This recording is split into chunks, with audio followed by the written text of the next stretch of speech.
High, আমি তনুশ্রী। আজকে আমি তোমাদের সাথে নতুন ভিডিও নিয়ে চলে এসেছি। আবার দেখো লাকি বাম্বু গাছের কাটিং।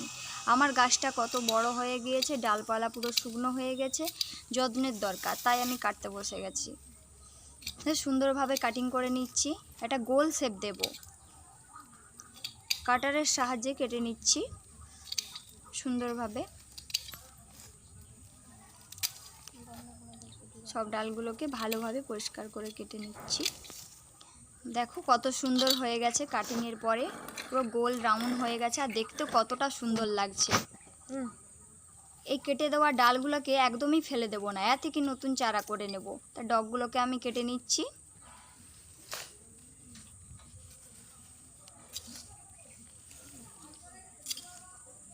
ডগগুলোকে আমি কেটে ভালোভাবে নিচের দিকের পাতাগুলোকে পরিষ্কার করে নিচ্ছি।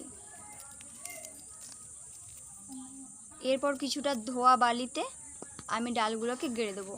কিছুই লাগাতে হবে না, অ্যালোভেরা, হলুদ গুঁড়ো, এমনি এমনি চারা হয়ে যাবে। এটা 15 দিনের জন্য ছায়রাতে রেখে দেবো। এতে সামান্য পরিমাণে জল দিয়ে দেবো। আমার ভিডিও ভালো লাগলে তোমরা সাবস্ক্রাইব করে রাখো আরও নতুন নতুন ভিডিও পাওয়ার জন্য।